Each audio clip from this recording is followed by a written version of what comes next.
Assalamualaikum Sobat Wanci Nyarita Sadayana. Kumaha Ramang? Alhamdulillah.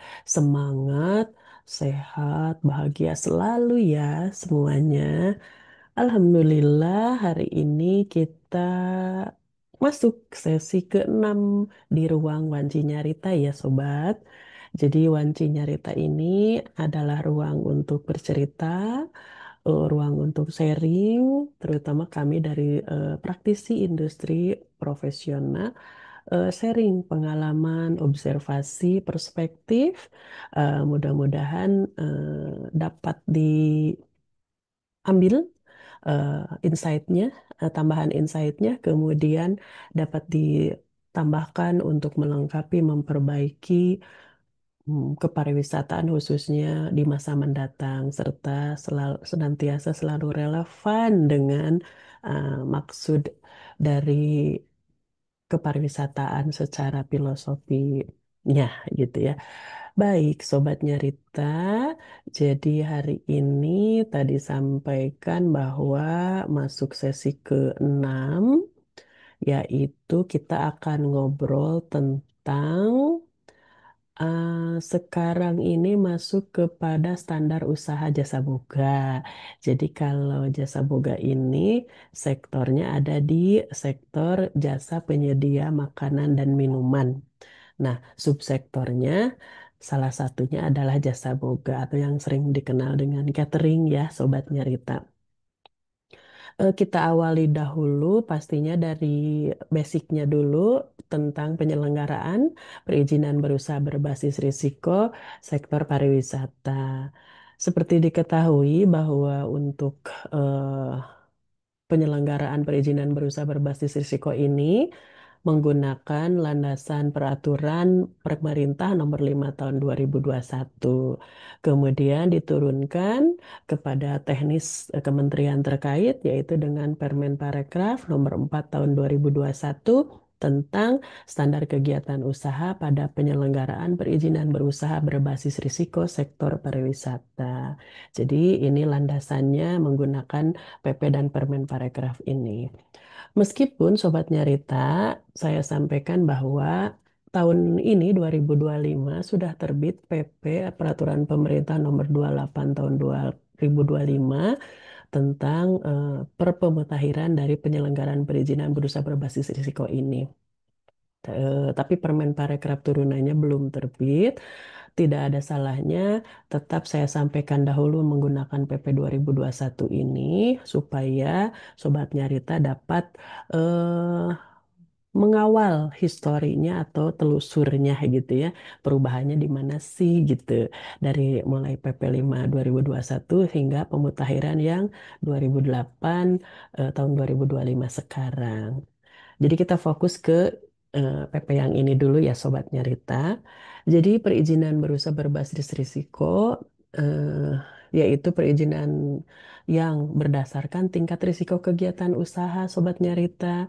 Jadi konsepnya adalah perizinan berusaha ini berbasis risiko ini adalah mengedepankan trustnya, kemudian verify atau clear, kemudian terutama mempermudah proses penerbitan dan transparan akuntabel dengan didukung satu sistem digital yaitu yang ada di dalam oss.go.id di online single submission ya.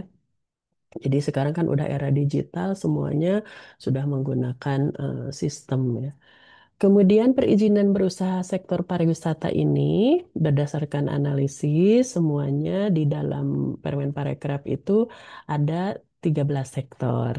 Jadi mulai ini dari mulai 1 sampai 13 ini sudah kita bahas di pertemuan sesi kedua kalau nggak salah ya.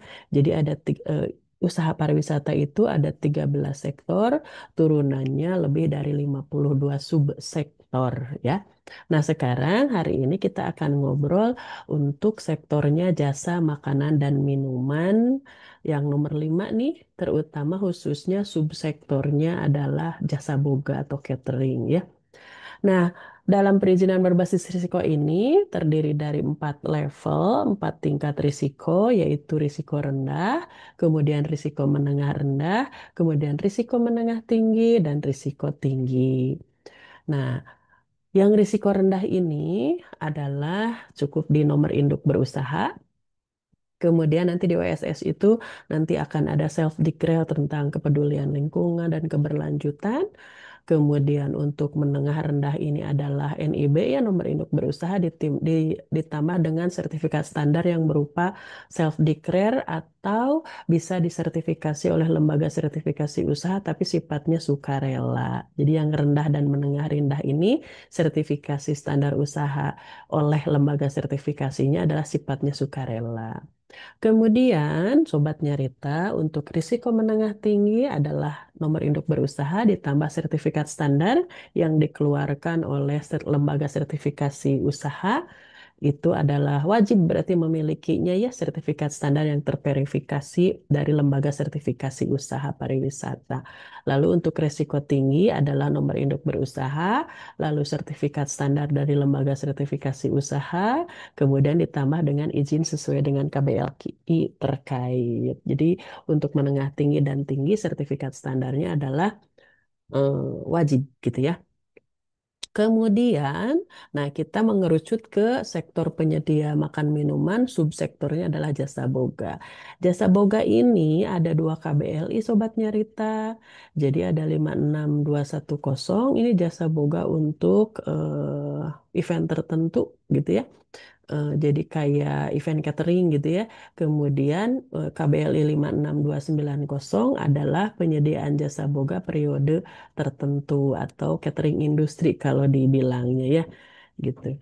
Nah, khusus jasa boga ini tingkat risikonya hanya 1 tingkat di menengah tinggi. Jadi benar-benar ini untuk jasa boga ini adalah level risiko menengah tinggi ini adalah berarti NIB dan sertifikat standar yang diverifikasi oleh lembaga sertifikasi usaha. Jadi ada 2 KBLI ini ya, jasa boga untuk suatu event tertentu, kemudian atau event catering gitu ya. Jadi ada penyajiannya di tempat yang berbeda sesuai dengan pemesanan. Kalau penyedia jasa boga periode tertentu nih yang KBLI 56290 itu adalah penyediaan makanan sesuai dengan kontrak yang dilakukan. Kalau kita biasanya suka dibilang catering industri gitu ya. Jadi kita misalnya menerima eh, kerjasama untuk menyediakan makanan, minuman di satu perusahaan misalnya gitu, di satu corporate selama 1 tahun, 1 tahun gitu dengan ada kontraknya. Nah itu masuknya ke KBLI 56290. Tidak ada salahnya nanti Sobat Nyarita kalau punya NIB berarti dimasukkan 2 KBLI tersebut boleh-boleh saja gitu supaya untuk memperluas pangsa pasarnya gitu. Nah, dalam perizinan berusaha berbasis risiko dan standarnya itu ada 5 kriteria Sobat Nyarita. Jadi 5 kriteria ini satu adalah sarana usahanya, sarana usaha tuh diantaranya tersedia toilet gitu ya, kemudian ada instalasi air bersih, lalu ada penampungan tempat sampah gitu. Kemudian yang kriteria kedua adalah struktur organisasi dan SDM, apakah punya job desk, ya, uraian tugas, apakah punya peraturan perusahaan, lalu memiliki karyawan yang tersertifikasi kompetensinya. Kemudian kriteria ketiga adalah pelayanan. Di sini apakah punya fasilitas untuk tamu, punya fasilitas untuk karyawan enggak, punya fasilitas untuk manajemen enggak gitu ya. Kemudian yang kriteria keempat, pesaranan produk usaha adalah ketersediaan bangunan atau ruang usaha. Kemudian yang kelima, sistem manajemen usaha yaitu memiliki dan melaksanakan SOP. Jadi memiliki dan melaksanakan berarti sistem operasionalnya adalah sesuai dengan standar operating prosedur begitu ya. Nah, kita masuk ke sertifikasi usaha jasa boga dulu. Nanti standar usahanya juga kita akan bahas di akhir. Jadi kita masuk ke sertifikasi usaha. Tadi kan sertifikat standar ya untuk menengah tinggi dan tinggi ini wajib ya. apa sih manfaatnya gitu atau fungsinya. Pertama adalah dengan disertifikasi, maka usaha jasa boga itu mendapat pengakuan independen bahwa sistem manajemen dari usaha jasa boga tersebut sesuai dengan standar yang ditentukan. Kemudian memiliki legalitas dan mendapatkan kepercayaan pelanggan dan masyarakat. Lalu usaha jasa boga itu juga memiliki penjaminan kualitas produk dan pengelolaan yang memenuhi ketentuan konsumen. Kemudian otomatis untuk menjamin peningkatan kualitas pelayanan, kemudian meningkatkan produktivitas, memenuhi kepuasan pelanggan dan meningkatkan daya saing. Jadi secara mudahnya sertifikasi ini manfaatnya adalah untuk meningkatkan kepercayaan pelanggan, kemudian untuk meningkatkan daya saing. Jadi bagi pemilik atau pengelola ini prestasi yang bagus bila usahanya sudah dapat disertifikasi. Bahkan apalagi menengah tinggi dan tinggi itu kan wajib. Jadi tidak hanya prestasi tapi memang yaitu kewajiban seorang pengusaha begitu ya. Nah, untuk sertifikasi ini dasar hukumnya adalah Undang-Undang Nomor 11 Tahun 2020 tentang Cipta Kerja, kemudian PP Nomor 5 Tahun 2021 penyelenggaraan perizinan berusaha berbasis risiko. Lalu ada Permen Parekraf nomor 18 tahun 2021 tentang penyelenggaraan sertifikasi usaha pariwisata. Kemudian ada Peraturan Badan Standarisasi Nasional nomor 2 tahun 2023 tentang perubahan ketiga atas Peraturan BSN nomor 4 tahun 2020 tentang skema penilaian kesesuaian terhadap standar nasional Indonesia sektor jasa. Jadi Sobat Nyarita, ini sertifikasi ini sudah melibatkan Badan Standarisasi Nasional BSN gitu ya. Jadi sudah karena level risiko berarti sudah ada menggunakan peraturan yang sesuai dengan eh, penilai skema penilaian sesuai sektor jasa di BSN tersebut begitu. Kemudian, nah ini kriterianya. Kriteria pada sertifikasi usaha jasa boga di sini atau usaha pariwisata sebenarnya ada sarana, ada struktur organisasi dan SDM tadi seperti yang tadi diceritakan di awal, persyaratan pelayanan, persyaratan produk dan sistem pengelolaan atau sistem manajemennya. Jadi 5 kriteria ini terus saja diulik supaya punya standar yang bagus gitu yang memenuhi dengan ketentuan. Untuk pemenuhan kriteria standarnya, di sini unsur penilaian atau unsur asesmennya ini ada 5 kriteria yang tadi.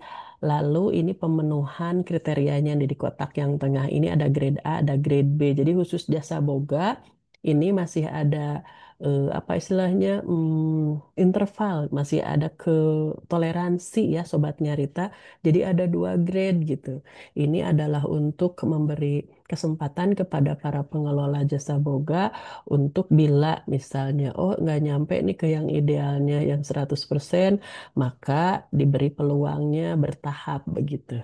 Jadi ada khusus di jasa boga ini ada grade A dan ada grade B. Kalau yang usaha lain kan hanya satu level aja kriterianya begitu ya.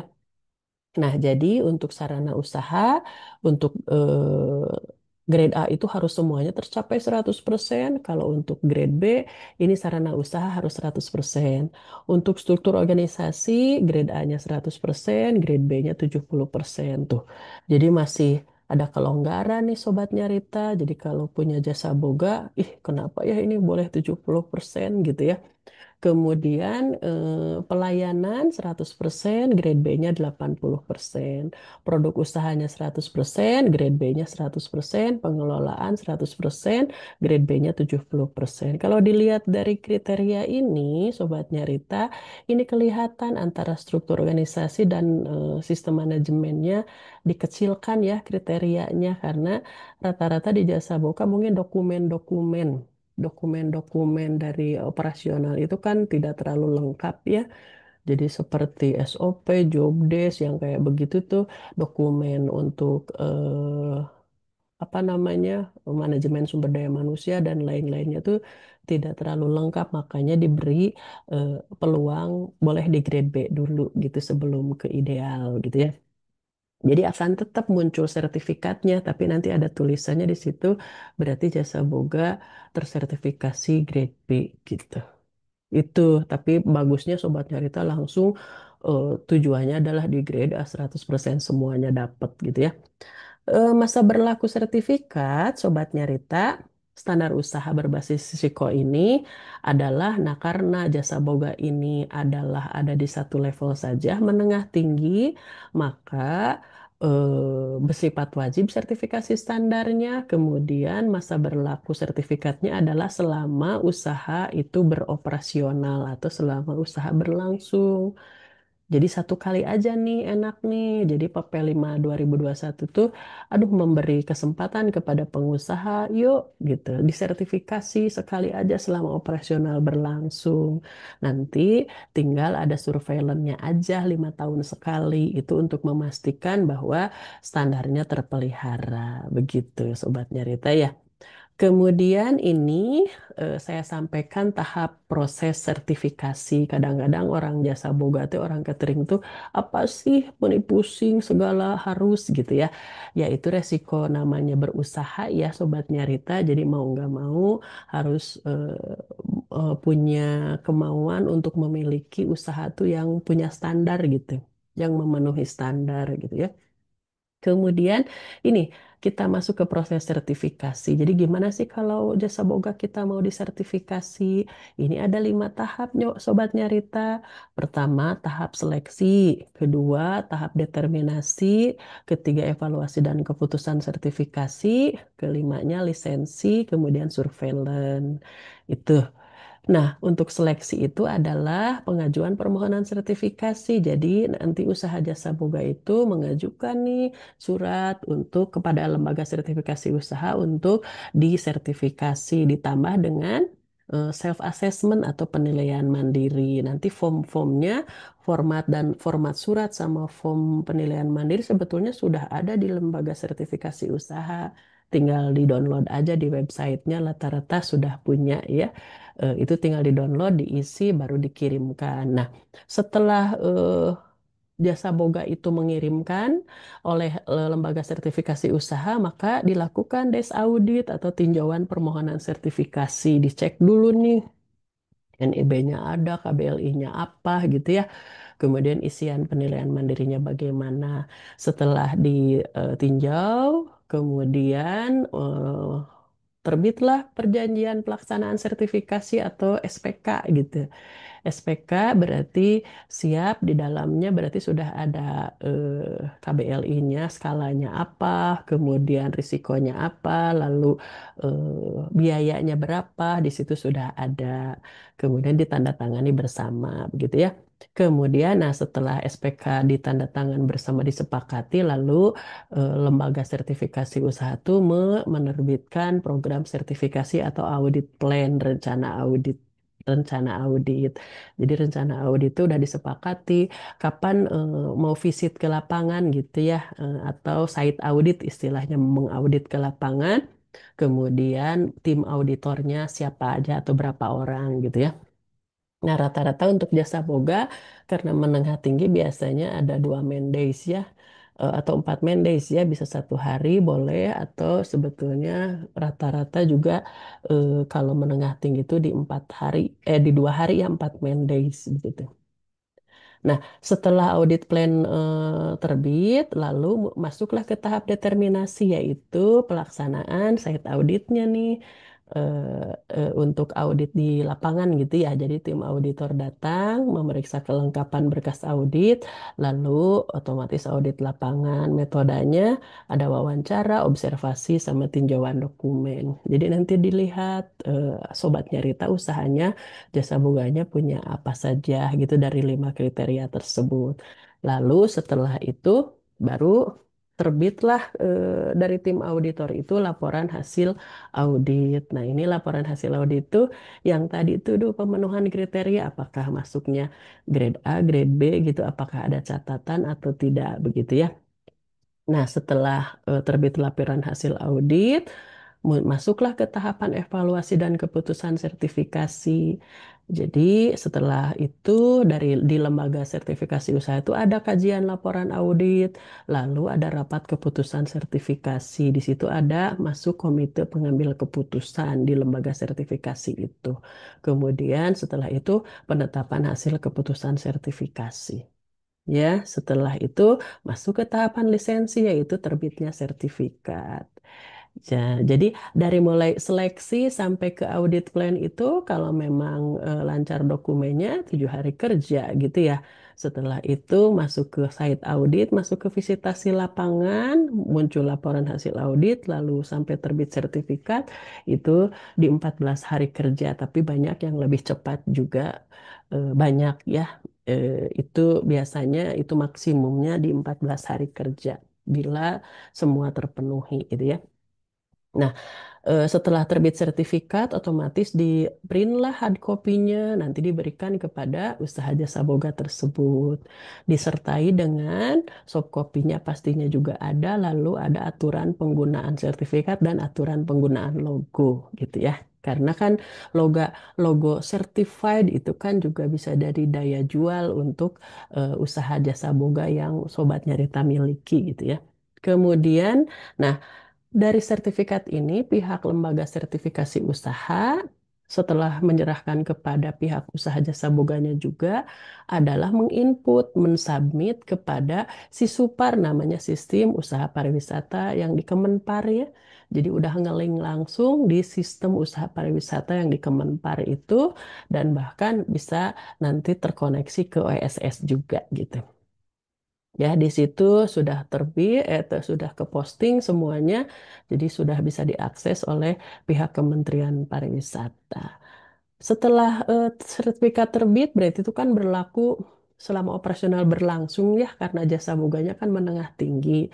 Nanti di situ nanti ada mulai aja ada kewajiban surveillance tiap 5 tahun sekali ada surveillance. Jadi nanti dicek lagi standarnya apakah terjaga, terpelihara gitu ya.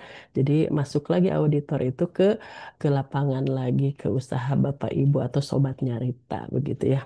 Kemudian kalau sertifikasi ulang itu adalah untuk yang menengah rendah dan rendah kan itu berlakunya 3 tahun ya. Itu sertifikasi ulang itu untuk yang risiko menengah rendah. Itu karena sifatnya volunteer berlakunya 3 tahun. Tapi kalau jasa boga kan menengah tinggi jadi selama operasional berlangsung sertifikatnya begitu ya. Itu sertifikasi. Sekarang kita langsung simak standar usaha jasa boga nih, Sobat Nyarita punya jasa boga tuh catering tuh kayak apa nih gitu ya. Jadi tidak bisa dibuat main-main juga gitu. Apalagi kalau Sobat Nyarita nih jasa boganya kan bisa tender gitu ke yang kualitas apa namanya kontraknya atau kualitas segmen pasar targetnya yang middle up gitu ya kan itu harus standarnya harus terjaga banget gitu. Bahkan soal pangan ini kan kenceng sekali nih harus tersertifikasi gitu ya. Nah, di sini di penilaian mandiri ini ada nih penilaian mandiri standar usaha jasa boga. Ini penilaian mandiri itu yang Sobat Nyarita isi nanti pada saat permohonan. Nah, di sini ada 15 subunsur semuanya. Jadi sudah bisa menilai diri sendiri, saya punya enggak gitu atau mempersiapkan diri. Jadi nanti 15 subunsur ini sama yang dipegang oleh pihak auditor atau lembaga sertifikasi usaha karena kan asas transparan gitu ya. Jadi standarnya sudah diketahui lebih dahulu supaya bisa dipersiapkan. Nah, standar usaha jasa boga ini contohnya ada 15 subunsur, lalu bisa jadi juga nanti di website Lembaga Sertifikasi Usaha Pariwisata itu udah ada, tinggal di-download saja Sobat Nyarita ya. Ini contohnya di www.lsukbp.com ya, Lembaga Sertifikasi Usaha. Ini salah satu lembaga sertifikasi usaha. Itu silahkan bisa terbuka untuk di-download standar atau penilaian mandirinya begitu. Nah, penilaian mandiri ini sangat berguna juga Sobat Nyarita untuk para apa ya pengelola ya atau nanti untuk mengajukan ke owner gitu ya, ke pemilik, apa sih yang harus disiapkan begitu ya. Jadi tidak ngarang, standarnya bisa ambil pasti selalu dari peraturan ya. Nah ini kan penilaian mandiri ini kan dari Permen Parekraf ya, yang 4, nomor 4 tahun 2021. Ini untuk standarnya usaha jasa boga ini bisa dilihat nama perusahaannya apa sesuai legalitas. Jadi di sini legalitasnya apakah PT, apakah PT perseorangan, apakah CV gitu ya, apakah koperasi gitu, apakah yayasan gitu. Nah, ini legalitasnya harus ditulis di situ ya. Kemudian nama jasa bokanya kan itu brandnya ya, biasanya suka ada brand Destiny Catering misalnya Mustika gitu ya. Nah, itu nama jasa boganya, alamat jasa boga ini di mana nih, domisili alamatnya, kemudian pimpinannya siapa, jabatannya apa, tanggal pengisiannya kapan. Ini contoh di penilaian mandiri ya, Sobat Nyarita. Lalu identitas usaha pariwisatanya ditulis nama perusahaan, nama jasa boga, alamatnya, nomor telepon, websitenya apa, dan emailnya apa gitu. Ini juga diisi gitu ya. Kemudian data manajemen dan sumber dayanya, investasinya apakah PMA, penanaman modal asing, apakah PMDN, non PMA gitu ya. Lalu pengelolaannya apakah pengelolaan sendiri atau kontrak manajemen atau franchise ya. Yang besar itu kan kayak Pangansari gitu ya. Kan itu cateringnya bisa di offshore gitu ya, ditambang itu besar sekali Sobat Nyarita gitu. Kemudian jumlah tenaga kerja ada berapa orang, PKWT-nya, tenaga tetapnya berapa orang, tenaga kontraknya berapa orang, tenaga hariannya berapa orang itu ditulis. Lalu data organisasi, kelengkapan dokumennya, struktur organisasinya ada tidak gitu ya. Jadi mau nggak mau Sobat Nerita membuat struktur organisasi. Siapa sih ini direktur pimpinannya gitu ya. Kemudian bagian keuangan siapa, bagian operasional siapa. Nah, itu kan silahkan dibuat struktur organisasi, kemudian job desk-nya otomatis gitu ya. Nah, ini juga mengecek tuh kan, ada nggak strukturnya, ada nggak job desk-nya gitu. Lalu ada nggak SOP-nya gitu. Kemudian penanggulangan kebakaran ini juga ada dokumennya enggak gitu ya, terutama kan di kitchen ya, di food productionnya. Kemudian manajemen pemeliharaan hygiene sanitasi lingkungannya, ada nggak dokumennya gitu, apakah bekerja sama dengan pest control atau bagaimana begitu ya.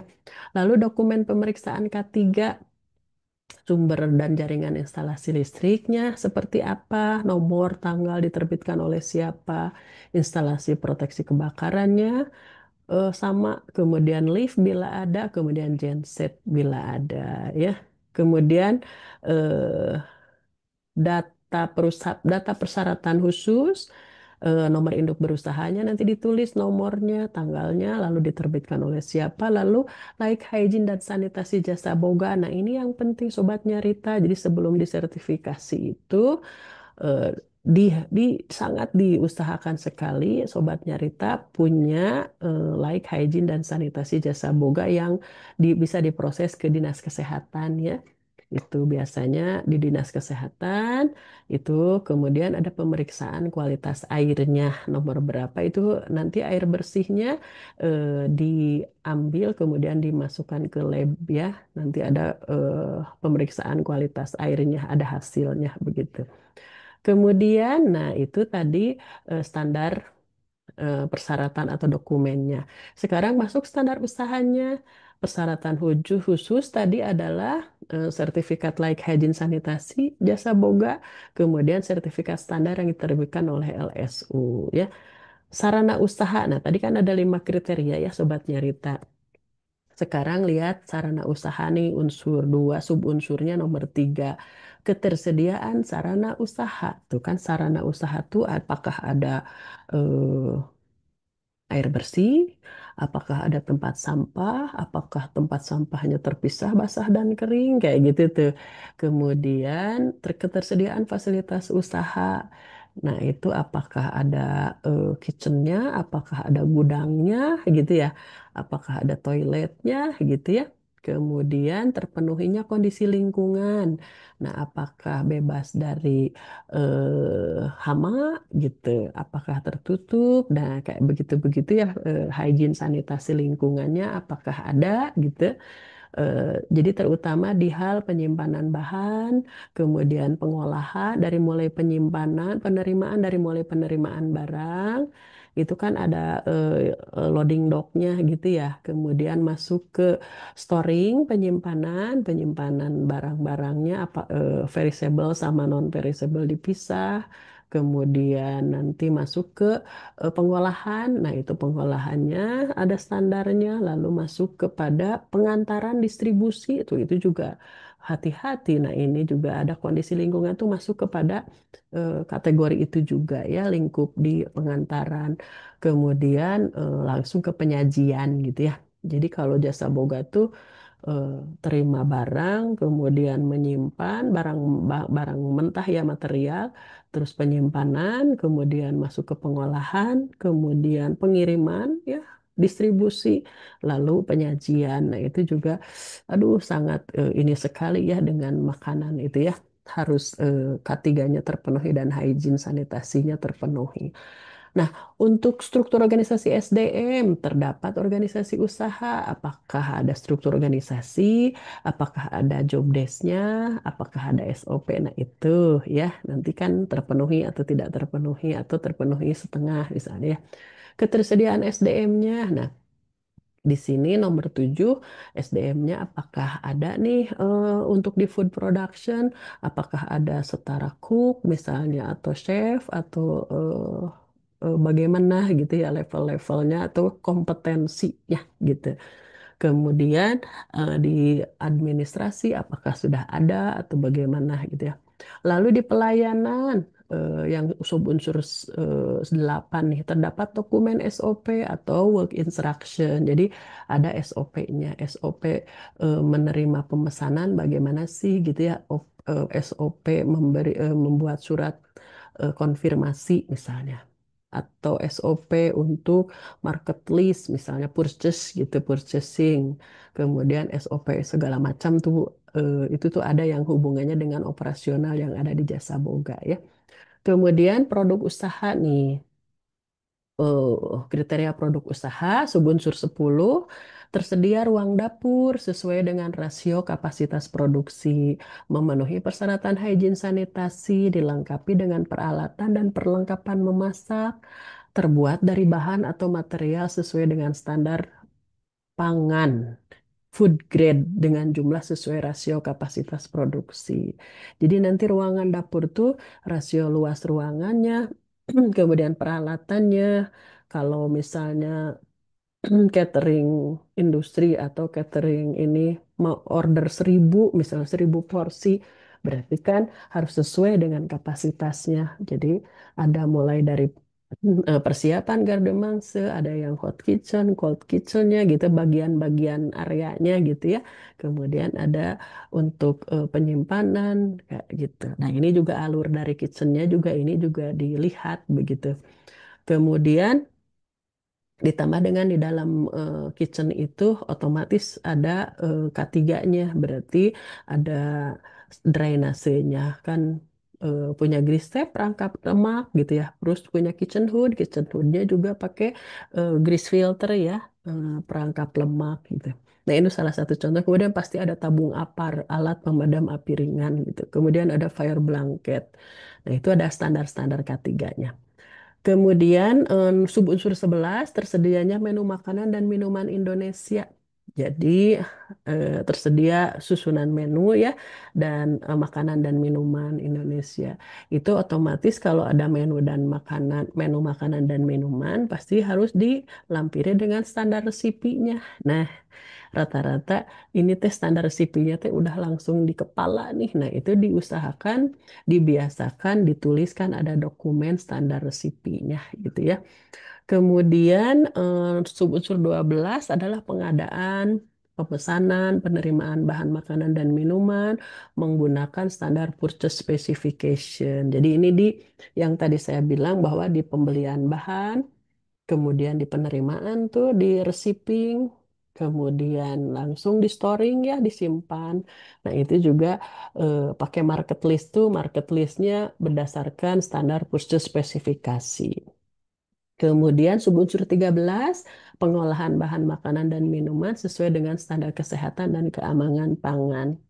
Itu berarti di pengolahannya ya. Tadi kitchennya otomatis masuk ke proses pengolahannya. Nah, itu hati-hati sekali supaya standar dari mulai peralatan, perlengkapan ya, dari mulai eh, apa kontainernya itu juga kalau udah HCCP apalagi udah food grade begitu ya, itu juga harus dilihat standarnya begitu. Kemudian di pengelolaan, Sobat Nyarita subunsur 14 memiliki SOP, kemudian 15-nya melaksanakan SOP dan pelaksanaannya terdokumentasi. Jadi SOP-nya punya, tapi juga rekaman atau dokumentasi pelaksanaannya juga terdokumentasi. Jadi misalnya ada checklist, oh iya ini sudah melaksanakan. Jadi ada evaluasi tuh monitoring evaluasi, benar enggak nih dilaksanakan sesuai SOP begitu. Itu untuk mengajarkan para para pengelola atau para pengusaha itu untuk memiliki sistem manajemen yang standar. Gitu. Nah, itu 15 subunsur. Jadi, kalau dibanding dengan standar usaha yang lain, jasa boga tuh sebetulnya sedikit ya, 15 subunsur saja. Jadi, coba mulai Sobat Nyarita, mulailah checklist-checklist gitu ya. Nah, untuk pemenuhan kriterianya, seperti yang tadi disampaikan, bahwa ada grade A dan grade B. Jadi dari 15 subunsur itu apakah harusnya kan terpenuhi 100% itu ideal gitu ya. Tapi ternyata oh diberi nih jasa boga mah toleransi gitu. Jadi bolehlah bertahap di grade B dulu gitu. Ini antisipasi rata-rata biasanya lag-lagnya ada di administrasi di dokumen. Tapi banyak juga yang di beberapa di hygiene sanitasi atau K3-nya begitu.